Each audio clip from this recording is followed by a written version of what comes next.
Hello, hello. Welcome on into another episode of the Whiskey Crusaders. I'm Will. I'm Matt.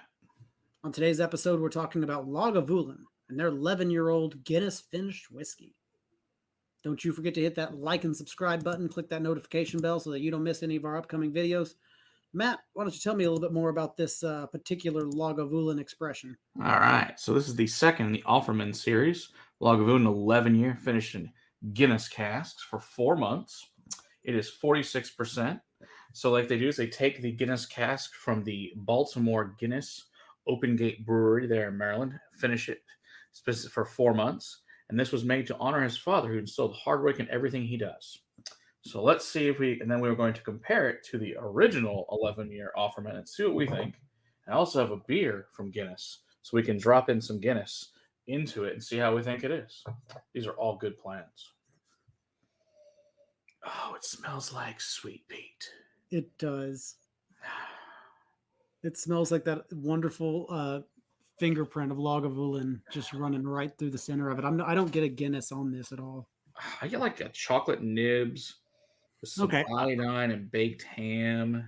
I could be convinced of a chocolate malt on top of the regular Lagavulin. Yeah. Peaty, sweet wonderfulness.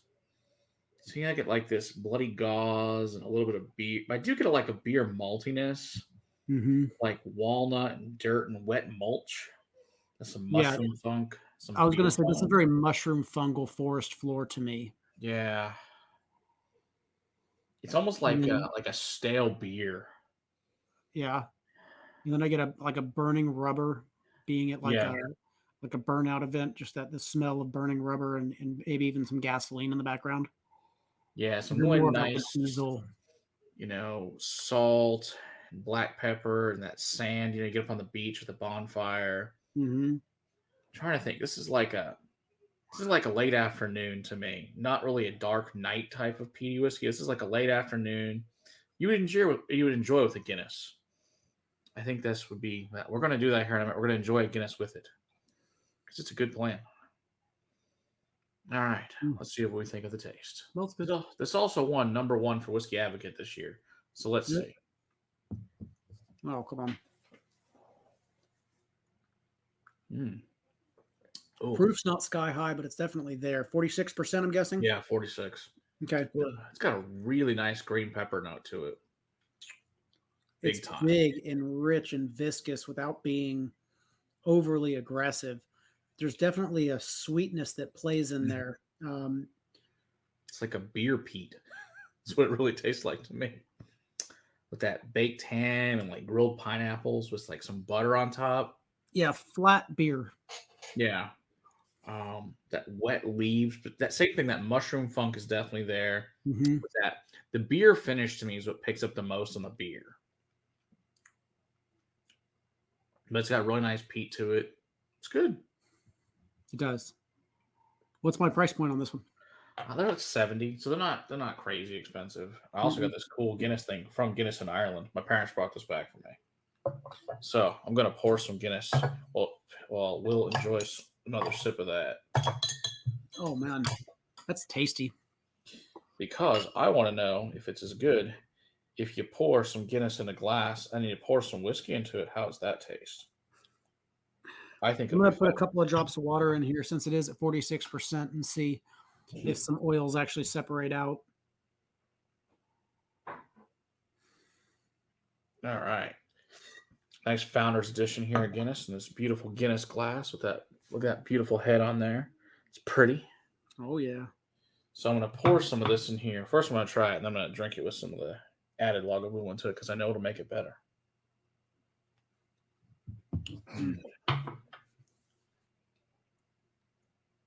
No. Oh, wow. You drink the beer and go to the whiskey, it goes crazy chocolatey. Yeah. This is going to be for after the show, but I'm going to add some. Just a wee bit, Just a wee nip in there. It'll make it nice. A drop of water softens everything, but it extends the finish. Oh, okay. For days and days and days. It gets very, very oily, very, very clingy to my palate.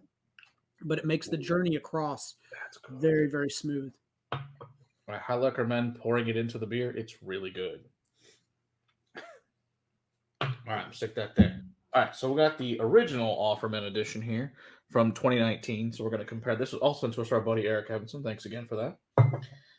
We reviewed that, so you can go back and check that one out a few months ago. So let's see what we think. Compare these two.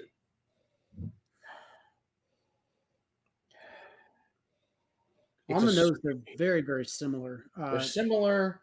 To me, the Offerman, the original Offerman edition was a little bit more fruity. That's what I think too. The new 11 years a little bit richer, a little bit more peat driven, a little bit heftier. Agree. Versus a little bit more, I want to call it red berries and figs and dates. Okay. On the original Offerman edition. Yeah, it's dark, dense, and heavy with the Guinness, and like you said, that fruity berries in the original. As far as nose goes, let's see here. Ooh, palate on the original is very, very good. Oh, it does have those berries. It does play really nicely into those tones, but it also goes straight into the iodine, those burning rubbers, that tire fire. It's delicious. That one's pretty good. Yeah. I might like the original better. I like the new Guinness, but it doesn't have, I don't know. The beer kind of mutes out as much peat as I'd like. I like a little more peat for me. And I like that there's more peat in the original 11. I think there is as much peat in this one. I think that the chocolate notes. Yeah, I think it's the chocolate. I think you're right. I think the beer is really kind of doing a really fun job of coexisting with the peat in a very, very interesting way. Absolutely. I think I actually like the new one better. Okay. I just like the different direction it takes. I like that chocolatey note versus all of those berries in the last. The berries just kind of reminds me of the Distiller's Edition that Lagavulin puts out. That's just so berry forward and berry centric. So, I need some more. Yeah, I actually do too. Just a wee now. I mean, if Ron Swanson would be disappointed if we didn't pour more. So, it's very important. How long has this new one been open? At least probably like 6 months. Oh, wow. Okay. So it's had time to open up a little bit in the bottle. Oh, yeah. Okay. Yeah, because I opened it back when I was on Shayla's show back in like June or July. So it was a long time ago. Because to me, just going back and forth in the glass, they smell to me like a whiskey that's been open for 6 months versus a whiskey that I just cracked open tonight. Okay. Like they're definitely very, very similar.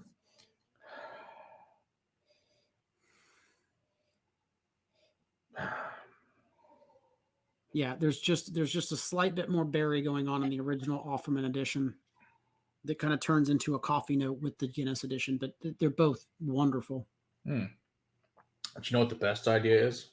Mix them together. Oh, put them together? Why not? Let's see what happens. Technically, this is still a single malt, right? That's right. It's definitely, it's all the same distillery. It's actually still an 11-year single malt. That's true, too. It's just now Guinness finished. I changed nothing about this. Ooh. It's a really pretty nose. It is. It's like all the chocolate and the berries now. Yes. That's beautiful.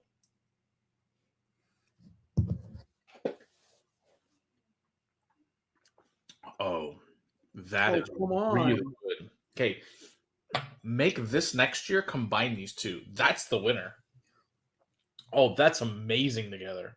I'm right there with you, Matt. Holy crap, that's awesome. Everything you like about this, everything like this, put together, and it's beautiful. It's a berry cake with chocolate drizzle that was cooked via a peat bog. Injected, That's amazing. Smoker. That's so good. Okay, well, the winner is together. The winner is both. Don't you forget to hit that like and subscribe button. Click that notification bell. We're also live every Monday night for your viewing enjoyment. Come hang out with us. Join the conversation. Be a part of the community. Until next time, keep on crusading for better whiskey in your glass. Cheers. Cheers. Come on. That was a good move.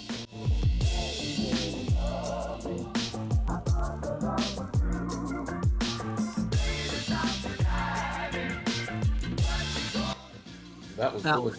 Tasty, tasty. And it's going to make my dump glass taste like this, which is even better. Which makes it so much better. Now you get a PX flavored. Oh, your dump glass must be awesome, actually.